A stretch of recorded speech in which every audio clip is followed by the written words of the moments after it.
go. We're live. Question 4. Okay, express 0.09 cos x. Let's write this out. 0.09 cos x plus 4 plus 0.4 sin x in the form. Yeah, fine. Okay, so r cos x minus a. And they give us the form. So this is the application of the compound angle formulas.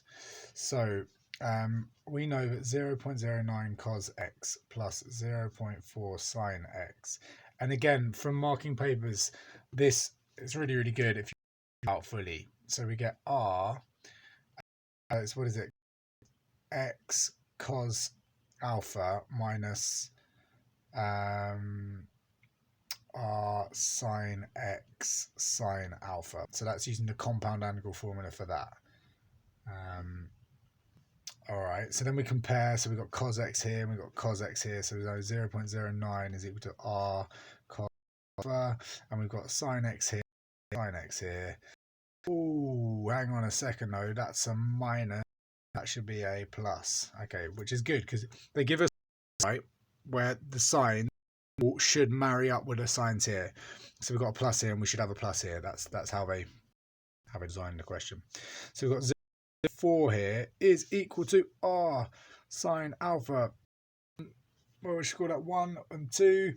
I like doing the 1. So sine over cos equals tan. So 2 over 1 implies, what do we get? We get the r's cancel. So you get r sine alpha over r cos is equal to 0.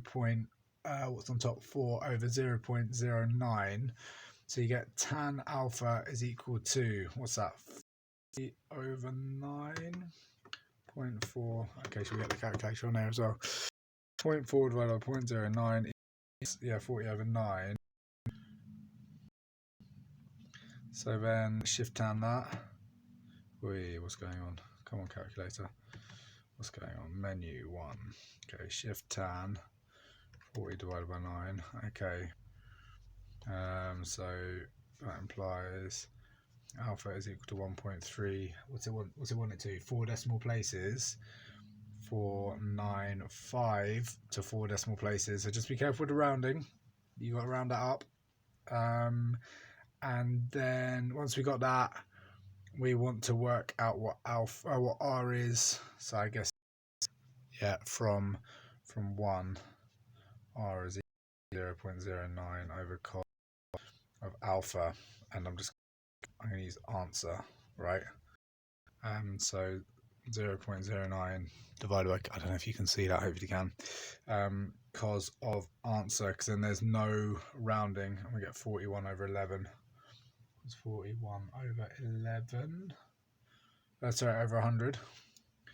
So we get, just to write the answer out clearly, 0.09 cos x plus 0.4 sine x is equal to 41 over 100 cos x minus 1.349524 decimal places down.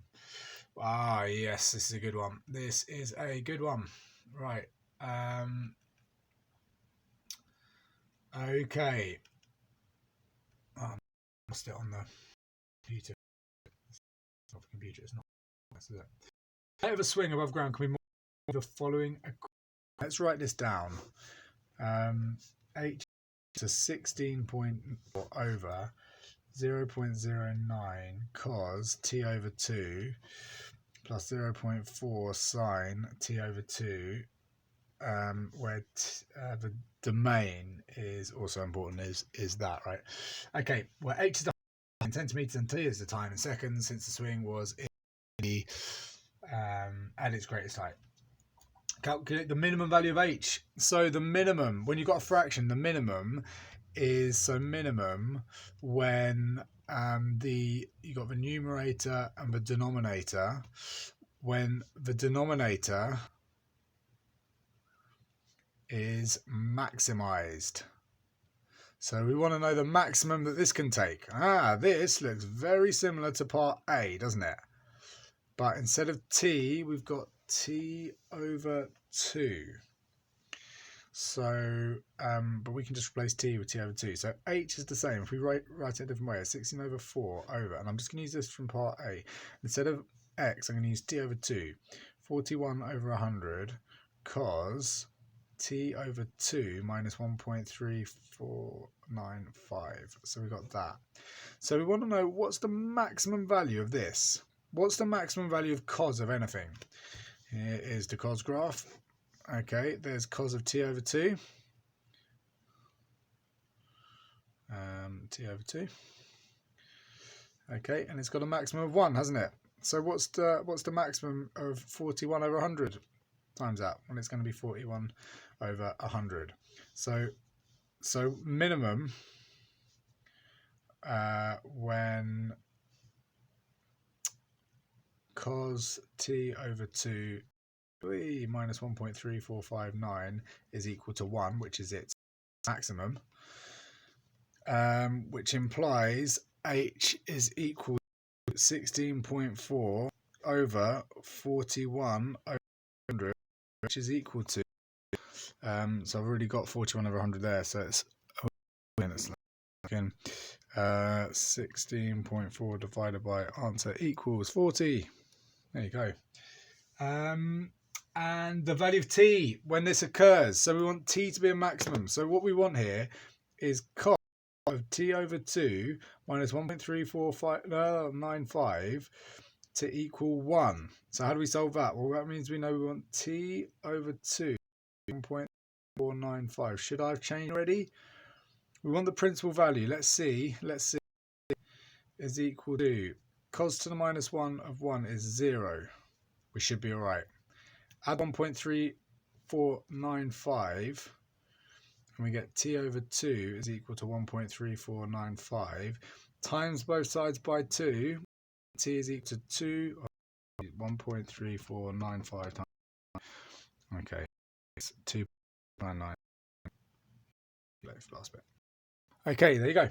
That is part B. What's part C going to do to us? Calculate to the nearest hundredth of a second with times over swings at a height of exactly 100 centimeters. Let's get a new piece of paper, or at least, should we keep some of it? Let's go up here. Okay, so we want to solve this. 100 centimeters. What's it modelled in? Let's just be careful. It is 80s in centimeters. Okay, so 100 equals. Can we see that? Okay, yeah. 16.4 over 0. I'm not going to write 0.09 cos t over 2. I'm going to write what we were using before. We're going to use again. So 41 over 100 t over 2 minus 1.34. So that's what I want to solve, isn't it? Oh, there's a cos in there, isn't it? Cos. So multiply both sides by this. 100 times. Okay, so we're going to get 41 over 100 times 100 times by cos t over 2 minus 1.3495 is equal to 16.4. Right, okay, that's going to cancel that. Divide by 41, you're going to get cos t over 2 minus 1.3. This just becomes a normal trig question now, doesn't it? 16.4 divided by, I'm just going to bring that in here so you can see everything. 16.4 divided by 41, which is 2 over 5, which is 0.4. And I'm going to put the domain in here now, which was that.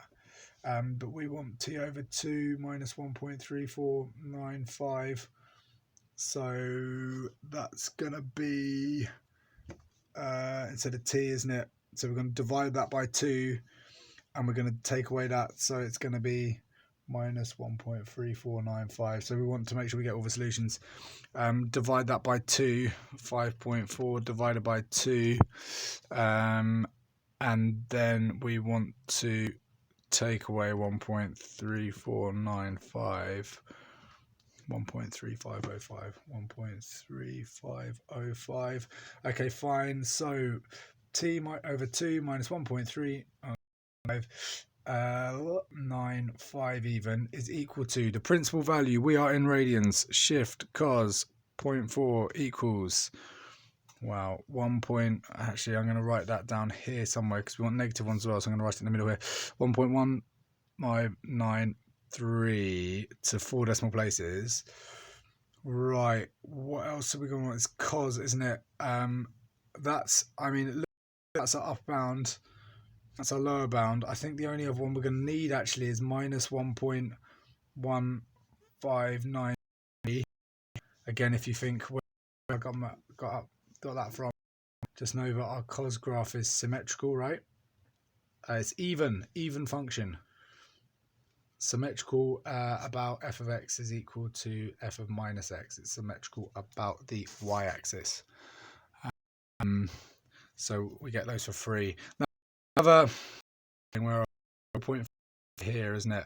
That's our principal value we've got. Now this one's going to be outside of our interval, but let's just double check it, okay?